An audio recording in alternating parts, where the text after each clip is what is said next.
अब ये कुछ लोग हैं साहबुद्दीन साहबुद्दीन करते हैं, इसका क्या मतलब है? इसके आगे आंधी के आगे बेना के दुहाई चलता है।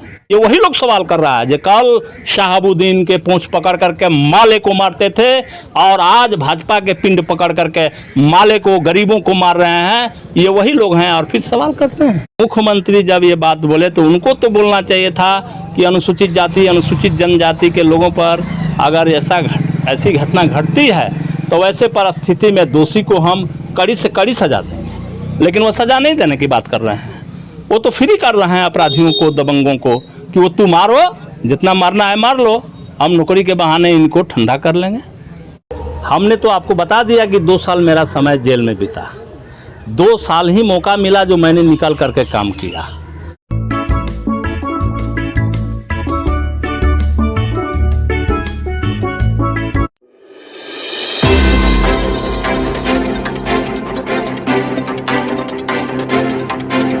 चले आइए सिवान शहर स्थित डीएवी कॉलेज मोड़ के निकट महाकाल कंप्यूटर्स में नामांकन प्रक्रिया जारी है। अधिक जानकारी के लिए कॉल करें 7009497583। नमस्कार, मैं सचिन और आप देख रहे हैं बिहार न्यूज एक्सप्रेस। बिहार विधानसभा चुनाव में अब कुछ ही समय बाकी रह गए हैं।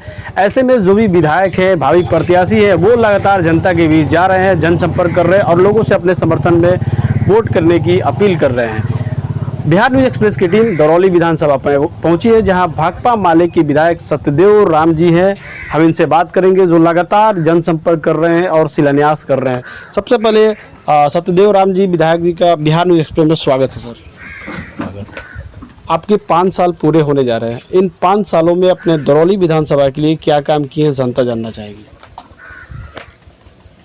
सबसे पहले मैं आपके चैनल के माध्यम से पूरे क्षेत्र और जहाँ तक चैनल पहुँचता है सभी लोगों को मैं दरौली विधानसभा की जनता के तरफ से प्रणाम करता हूँ। 5 साल की बात आई है। मैं 5 साल एमएलए रहा हूँ। सबको पता है कि वर्ष 13 में हमारे ऊपर फर्जी मुकदमा करा दिया गया। क्षेत्र में हमारी जो लोकप्रियता बढ़ रही थी, इससे हबड़ा करके विरोधियों ने एक फर्जी मुकदमा करा दिया और 15 में जब हम अपना नॉमिनेशन करने गए तो हमारी गिरफ्तारी हो गई।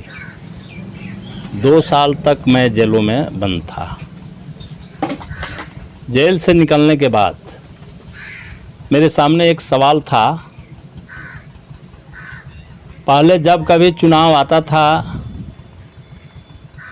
तो विपक्षी लोग ये प्रचार करते थे कि माले के लोग विकास कराना नहीं जानते हैं।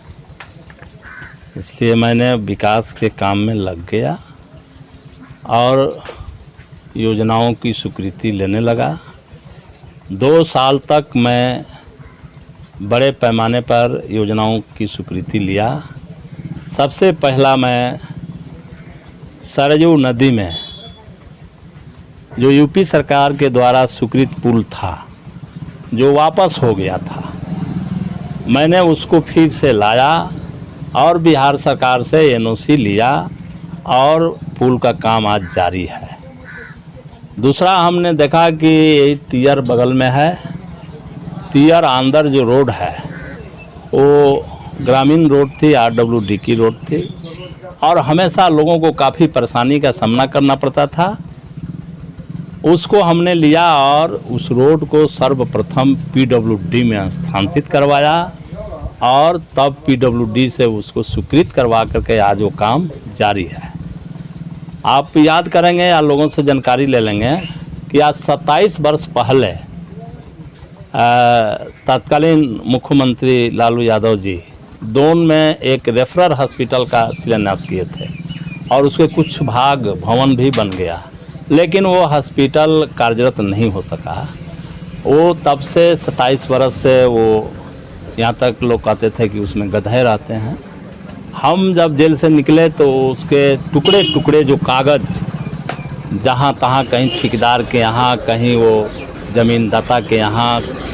इस तरह से हमने उसको इकट्ठा किया और 4th ग्रेड 3rd ग्रेड के अधिकारियों को पटना से ला करके उसको जांच करवा करके सकारात्मक लिखवा करके और हमने स्वास्थ्य विभाग के प्रधान सचिव संजय सिंह को सौंपा। परिणाम हुआ कि वो इतना हम उसके सब सबूत जुटा दिए थे कि उनको स्वीकार करना पड़ा और उसकी स्वीकृति देनी पड़ी और आज वो बनने का काम जारी है। तो इस तरह से आपको हम बताना चाहेंगे, बहुत है। अब जैसे आप गुठनी में जाएंगे तो बाबा बालनाथ उच्च विद्यालय सह इंटर कॉलेज है जो 1964 में वहाँ के लोगों ने ज़मीन 6 बीघा कुछ कट्ठा ज़मीन दान दे करके बनाया था हाई स्कूल, और वो गुठनी का वो प्रतिष्ठित हाई स्कूल था। पढ़ाई उसमें आज भी बहुत अच्छी होती है। उस ज़मीन को लोगों ने हड़पने का काम किया और वो स्कूल बंद के कगार पर चला गया। हेडमास्टर ने बच्चों के नाम लिखने से इनकार कर दिया। लोगों ने कहा कि अब हम लोगों के बच्चे कहाँ पढ़ने जाएंगे। तो हमने उसमें लगा, हमने उस पंडित जी के यहाँ गया, देखा कि भाई ये तो, उनसे हमने कहा कि भाई 6 बीघा है, आप हमको 2 बीघा दे दीजिए, हमारा विद्यालय चले। उन्होंने कहा कि नहीं हम इतनी ज़मीन नहीं देंगे, आप काफ़ी मेहनत किए हैं, कई बार आए हैं, 3 कट्ठा आपको ज़मीन देंगे। हमने कहा कि 3 कट्ठा में तो इंटर कॉलेज नहीं चलेगा। तब हमने कागज़ की तलाश की तो किसी को पता नहीं था। तलाश में हमको मिला कि दान की ज़मीन है, तो दान के ज़मीन का नियम मैं जानता था। तब हम गांव के लोगों से पूछा तो लोगों ने कहा कि अरे ये तो कोर्ट गया है। लोअर कोर्ट गए, लोअर कोर्ट में देखे कि वो हार गया है। तब लोगों ने बताया कि हाई कोर्ट गया है, तो हाई कोर्ट में गए तो देखे कि केस डिसमिस हो गया है।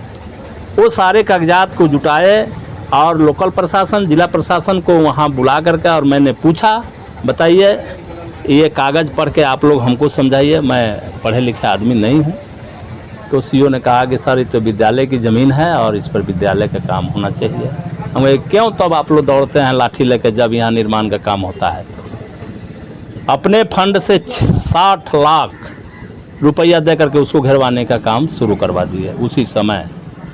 और तब हम गए पटना, शिक्षा विभाग के प्रधान सचिव RK महाजन के पास, जो यहाँ DM थे। उसी समय मैं जीता था, तो मुझे देख करके उनको काफ़ी खुशी हुई और उन्होंने बैठाया और पूछा। हमने कहा कि इस तरह की बात है। उन्होंने कहा कि जाइए, हम आपको बड़का भवन भी दे देते हैं और उसको घेरवाने के लिए पैसा दे देते हैं। वो दे दिए करीब 2,51,00,000। आज वो भवन बन करके 1 फ्लोर पर पहुंच गया है और घेराई का भी काम शुरू है। आप गुठनी हाई स्कूल की बात कर रहे हैं। दरौली से गुठनी लगभग 10 किलोमीटर से ज़्यादा की दूरी है। तो दरौली में कोई अच्छा स्कूल नहीं है, उसके लिए आपके द्वारा क्या प्रयास किए हैं? हमने दरौली में सभी विद्यालयों को, चाहे वो श्यामलाल उच्च विद्यालय सह इंटर कॉलेज या दरौली उच्च विद्यालय सह इंटर कॉलेज, सबको हमने घेराबंदी का काम किया है। और खुद अपने पंचायत में कृष्णपाली उच्च विद्यालय सह इंटर कॉलेज स्वीकृत हुआ है और उसके भवन पास कराए हैं। दबंग लोग, जो ज़मीन हड़पने वाले लोग हैं, उनके ज़मीन हड़पो अभियान के कारण वो अभी असफल है। फिर भी हम उसका शिलान्यास करेंगे और आपको उसमें बुलाएंगे। अभी आपके ये जिस पंचायत में हम लोग बैठे हैं, बलहू पंचायत में हमने 2-2.25 करोड़ का भवन अभी यहाँ शिलान्यास किया है। अभी पूरे क्षेत्र में, मैं एक आंकड़ा आपको बता देना चाहता हूँ, जब आंकड़ा लेना चाहते हैं तो इस ज़िले में 22 उच्च विद्यालय सह इंटर कॉलेजों के भवन की स्वीकृति मिली है। 22 में 8 दरौली विधानसभा में है, 22 में 8 दरौली विधानसभा में है और बकिया में सब विधानसभा, 7 विधानसभा है। तो हमने विकास के मामले में जिस क्षेत्र में आप खोजिए हमने काम किया है। अब कहानी लंबी हो जाएगी। मैं मज़दूर हूँ, परिवार से भूमिहीन हूँ और मज़दूरी जहाँ करने जाते थे हमने उसमें मेहनत करते थे और लोग कोशिश करते थे कि मजूरा के रूप में सदैव राम मिले तो अच्छा होता, क्योंकि ज़्यादा काम होता। तो जब तक खेतों में काम किया हमने ठीक से काम किया। पार्टी में गए तो पार्टी में भी हमने सारा काम किया। दरौली से शुरू करके गुठनी, मैरवा, नौतन, गोरिया कोठी, रघुनाथपुर होते सब हमने पार्टी का निर्माण भी किया। और जब हमको विधायक का काम मिल गया तो हम इस मामले में भी विकास की शुरुआत करने वाले मैं हूं। और जब हमने मैरवा विधानसभा में जब यह काम शुरू तो सबकी मजबूरी हो गई कि भाई हमको काम करना पड़ेगा और दरौली के लोगों ने हमको यह काम दिया है। मैं बखूबी इस काम को 24 घंटा इस काम में रह करके निभाया हूं और उसका परिणाम आपको दिखाई पड़ेगा कि ये सारी सड़कें, सारे स्कूल भवन, हॉस्पिटल, पुल सब को हमने लाइन पर चढ़ा दिया है और वो काम हो रहा है। और साथ ही साथ जो गरीब गुरबों के सवाल है, वो राशन के सवाल, वो मनरेगा के सवाल, सारे प्रश्नों पर हमारा संघर्ष जारी है। आपने कहा कि सड़कों का विकास काफ़ी किया, लेकिन देखा जाए तो प्रतिदिन आप 2 से 3 शिलान्यास कर रहे हैं सड़कों का। तो आखिर ऐसा क्यों होता है कि जब चुनाव नज़दीक होता है तभी शिलान्यास के कार्य ज़्यादा होते हैं? हमने तो आपको बता दिया कि 2 साल मेरा समय जेल में बीता। 2 साल ही मौका मिला जो मैंने निकल करके काम किया। और जैसे काम अब ज़मीन पर लाने की बात है तब तक कि कोरोना वायरस का प्रभाव फैल गया, लॉकडाउन लग गया। अब उसमें हर अधिकारी कहीं कोई पॉजिटिव, कभी कोई इंजीनियर पॉजिटिव हो गया, कभी अभी डीएम साहब पॉजिटिव हो गए थे। तो इस तरह से काम करने में काफ़ी बाधाएं आई, फिर भी हम लोग रुके नहीं। शिक्षा, सड़क की बातें की, स्वास्थ्य के क्षेत्र में क्या कार्य किए गए आपकी तरफ से? मैंने तो बताया कि जो रेफरल हॉस्पिटल दरौली में बनवा रहा हूं और मैं कोशिश कर रहा हूं, क्योंकि मैं जब जेल में था तो दरौली में भी 30 बेड का सामुदायिक भवन आ गया था।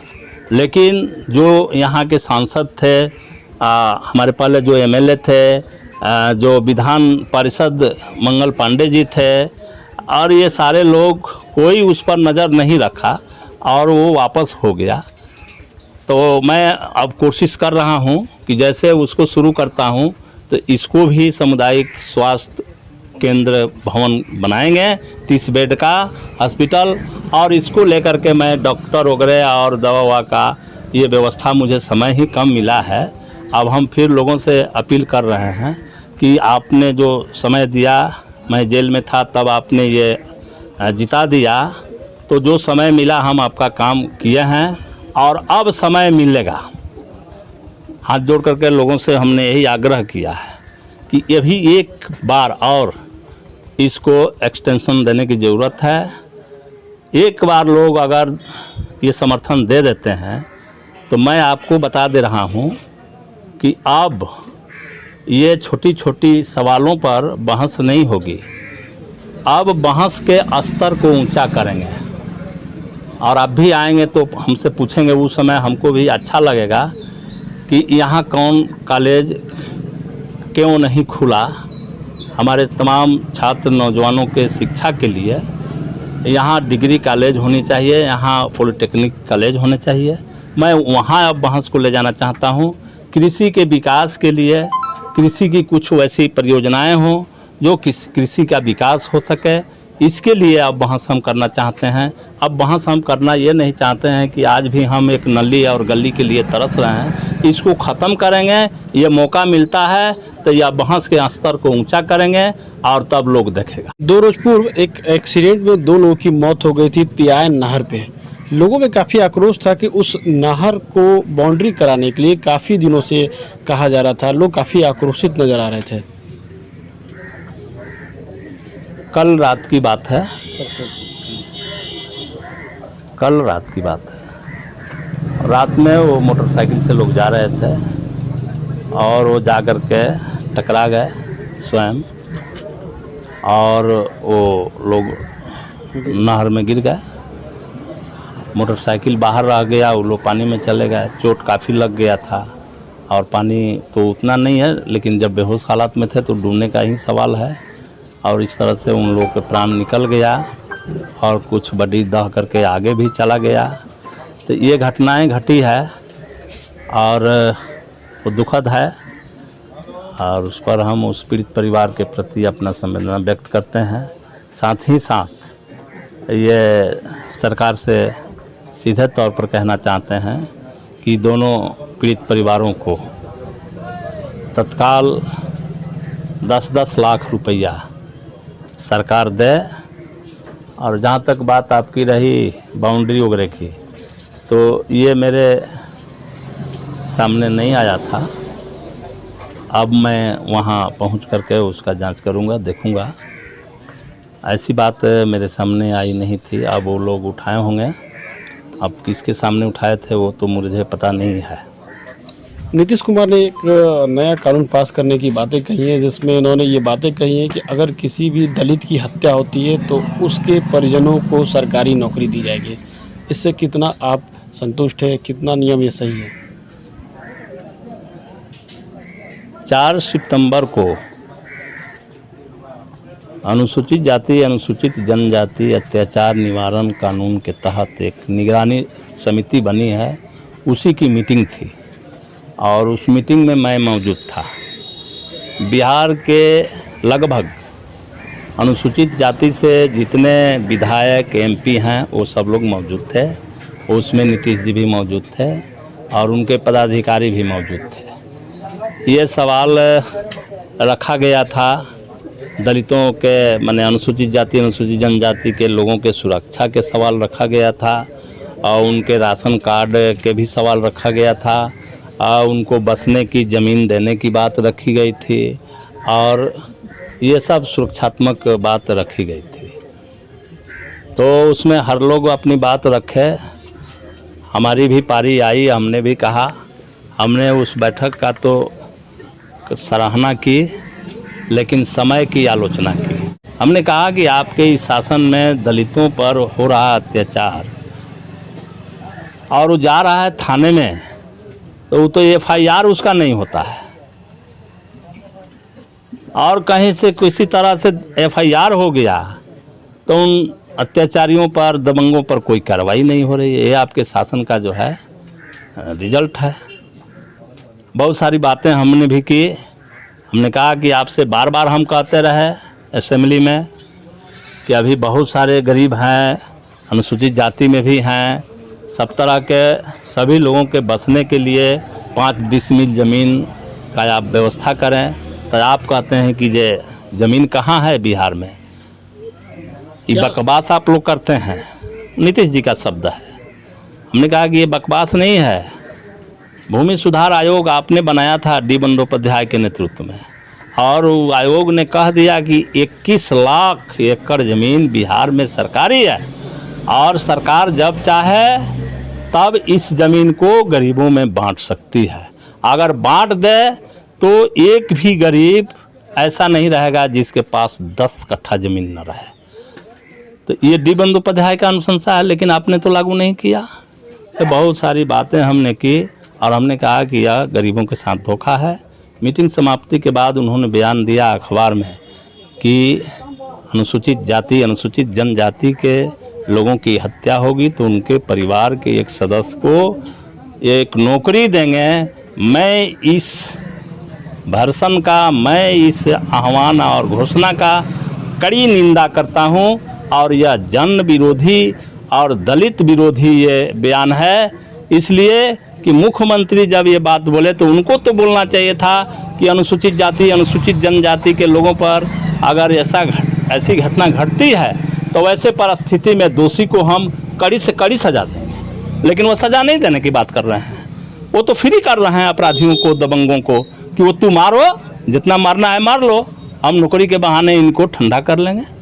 हाल है सीवान में भाकपा माले पूर्व सांसद मोहम्मद साउद्दीन का लगातार विरोध करता रहा, एक दूसरे के प्रति काफ़ी प्रतिद्वंदी रही है। अब ये बातें सामने आ रही है कि भाकपा माले राजद के साथ गठबंधन कर रहा है, तो क्या लगता है कुछ अलग चुनौतियां रहेंगी जिसका आप विरोध करते रहे उसके साथ चुनाव लड़ने जा रहे हैं?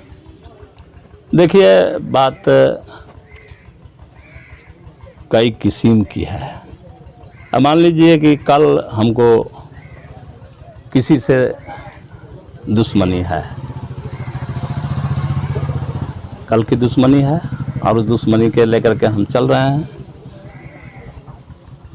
और आज कोई हमको लाठी मारने लगे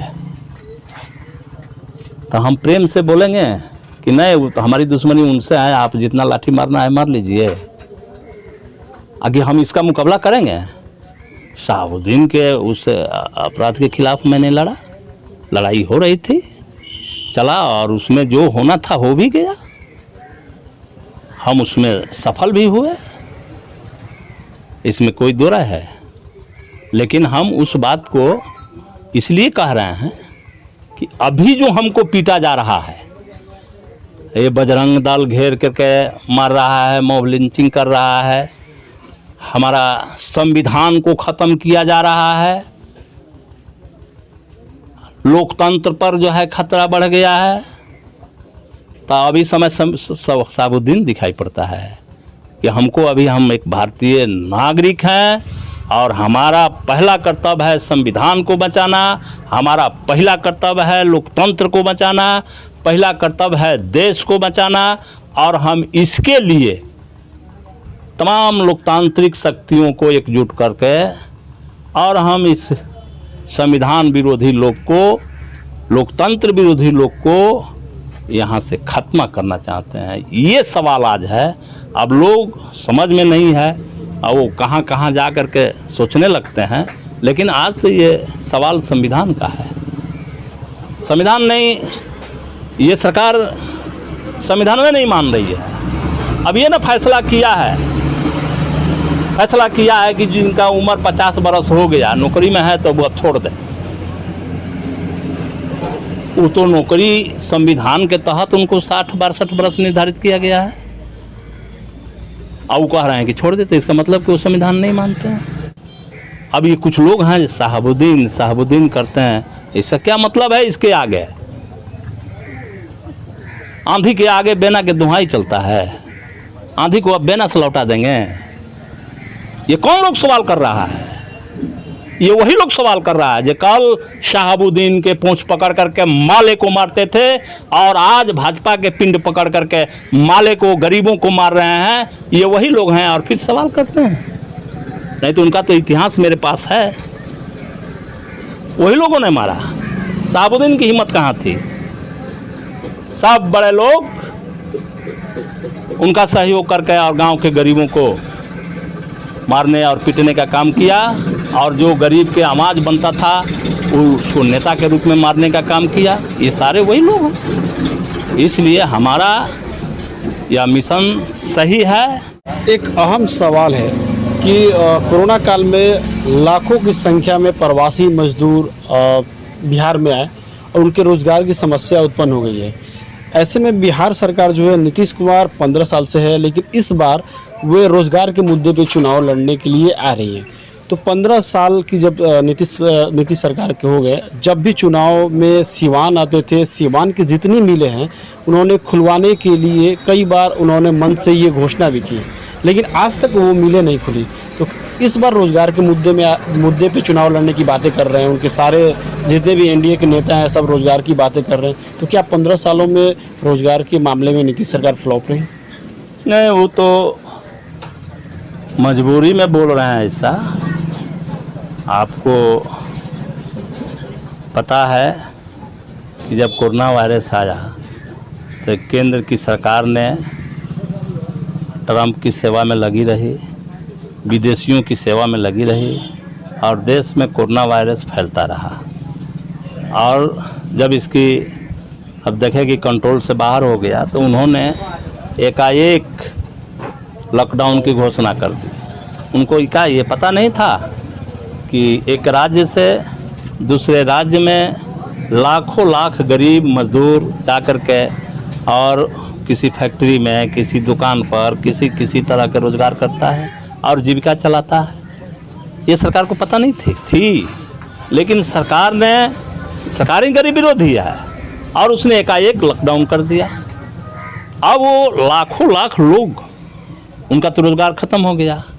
रोज़गार ख़त्म हो गया तो जहाँ वो डेरा डंडा ले के रहते थे उसने भी भगा दिया कि कहाँ से पिसा देगा।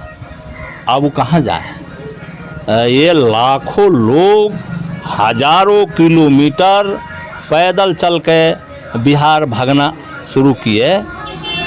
और इधर सरकार का क्या नीति थी कि हम बाहर से किसी को नहीं आने देंगे, एक भी लोगों को बिहार में नहीं घुसने देंगे। ये सरकार की नीति थी। और वैसे स्थिति में 27 मार्च को हजारों लोग मेहरावना पुल पर पहुंच गए और पुलिस इधर से राइफल तान करके खड़ी है कि हम एक को घुसने नहीं देंगे। संजोग से हमको एक कर्मचारी ने फ़ोन किया, अब जाके आवाज़ उठाए और हम गए वहाँ और उन तमाम मजदूर भाइयों से मिले और उनका हालचाल पूछे। उन लोगों ने हमसे एक ही आग्रह किया कि कृपया हम लोगों को यहाँ से जाने के लिए छोड़वा दीजिए। हमने कहा कि आप संचित रहिए, हम छोड़वाएंगे भी और भिजवाएंगे भी।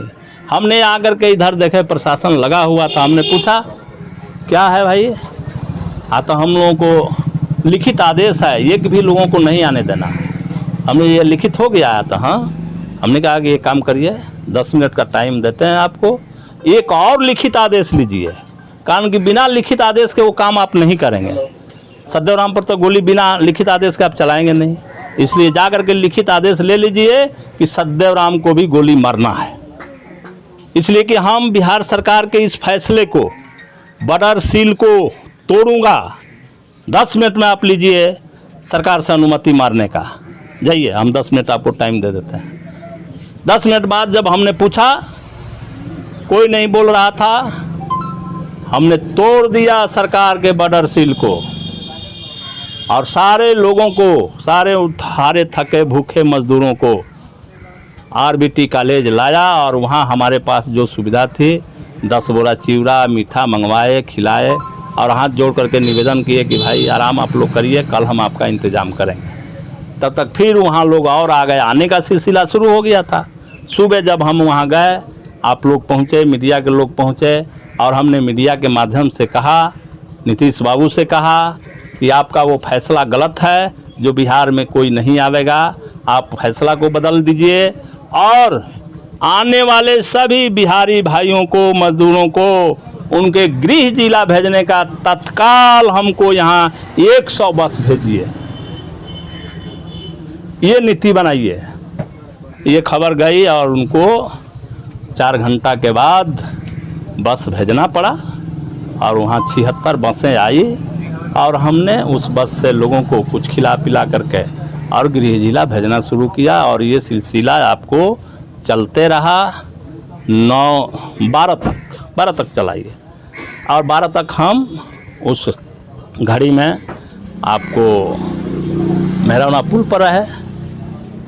और जब वो सिलसिला घटा, जब लोग क्वारंटाइन हो गए, तो हम क्वारंटाइन पर जा कर के उनको कहाँ खाना मिल रहा है, कहाँ बिछौना मिल रहा है कि नहीं मिल रहा है, कहाँ उनको लाइटिंग वगैरह, बिजली, पंखा वगैरह जो सुविधा की वहाँ ज़रूरत थी, इस सवाल पर हम पूरे क्वारंटाइन ऑफिस जगह पर गए, सेंटरों पर गए और लगातार इसके लिए लड़ाई हो गई। वही लड़ाई जो दरौली के वीडियो से अभी हमारी बात नहीं हो पाती है, ये सब हमने लड़ कर के और उनको जब वो ख़त्म हो गया, क्वारंटाइन ख़त्म हो गया, तब हमने मज़दूरों को पंचायत स्तर पर मीटिंग बुलाई और हमने रोज़गार के बात की और हमने उन्हीं लोगों से पूछा कि अगर बिहार में रोज़गार का सृजन हुआ रहता तो आपको ये हज़ारों किलोमीटर दूर जा कर के और इतनी दुर्दशा के शिकार नहीं होना पड़ता। और लोगों ने कहा कि इस बार के चुनाव में रोज़गार मुद्दा रहेगा, हम सब लोग रोज़गार के सवाल पर काम करेंगे। और हमने कहा कि यही एक रास्ता है, चूँकि बिहार में रोज़गार का सवाल नहीं उठा है, सरकार चाहे किसी की रही हो, रोज़गार पर ध्यान नहीं दिया है। इस बार के चुनाव में पहला मुद्दा रोज़गार होगा, युवाओं के लिए रोज़गार चाहिए और इसी के लिए हम ये सारे विधानसभा की एक एक पंचायतों की हमने मीटिंग कर ली है और ब्लॉकों में मीटिंग की है और हमने ये मुद्दा बनाया है। उसी समय से ये चल रहा है और आज हम उन तमाम नौजवानों से यही आग्रह कर रहे हैं कि आपके ये मुद्दा गांव में उठे, आपके ये मुद्दा विधानसभा में उठे, इसके लिए काम करिए और फिर से एक बार ये अपना समर्थन दीजिए। लोग समर्थन देंगे और गए विधानसभा में सरकार किसी की होगी, हम उस समाज को बुलंद करेंगे और रोज़गार के सवाल पर सरकार को हम ठप कर देंगे। बिना रोज़गार के अब सरकार को नहीं चलने देंगे। चलिए, दरौली विधानसभा की जनता से क्या अपील करेंगे चुनाव को लेकर? मैंने यही अपील कर रहा हूँ कि आपके जो मुद्दे हैं वो राशन के मुद्दे हों, मनरेगा के मुद्दे हों, रोजगार के मुद्दे हों, स्वास्थ्य के मुद्दे हों, कृषि के, हम सारे सवालों को मैं अपने जेहन में रखा हूं और इस सवाल पर अब एक जोरदार आवाज़ असेंबली में हो। इसके पहले जो आज जो सिवान में लोग हैं, कोई लोग क्या बोलते हैं असेंबली में, एक आवाज़ है सत्यदेवराम, और ये लोगों से इसी के लिए मैं अपील करता हूं। और ये मौका मिला जो तो आपने दिया था वो तो किसी तरह से वो उतना मौका नहीं मिल पाया। अब इस बार अगर मौका मिला तो 5 बरस में मैं दिखा दूंगा और ये जनता का आवाज़ सरकार भी समझ जाएगी और जिसकी सरकार होगी रोज़गार का सृजन उनको करना पड़ेगा और नहीं तो उनको नहीं चलने देंगे। इसी आह्वान के साथ हम लोगों से इस बार दोबारा फिर से एक बार मौका मांग रहा हूँ हाथ जोड़ करके। चलिए, तो हमारे साथ दरौली विधानसभा के विधायक सत्यदेवराम जी थे, जिन्होंने लोगों से ये अपील की कि मुझे एक बार और मौका दे, चाहे सरकार किसी की भी होगी, रोजगार सृजन के लिए ये असेंबली में आवाज़ उठाएंगे। अगर इनकी आवाज़ नहीं सुनी जाएगी तो सरकार को चलने नहीं देंगे। अब देखना है कि जनता इनको लेकर कितना गुलबंद होती है। सहयोगी अभिमन्यु के साथ सचिन कुमार, बिहार न्यूज़ एक्सप्रेस, सिवान।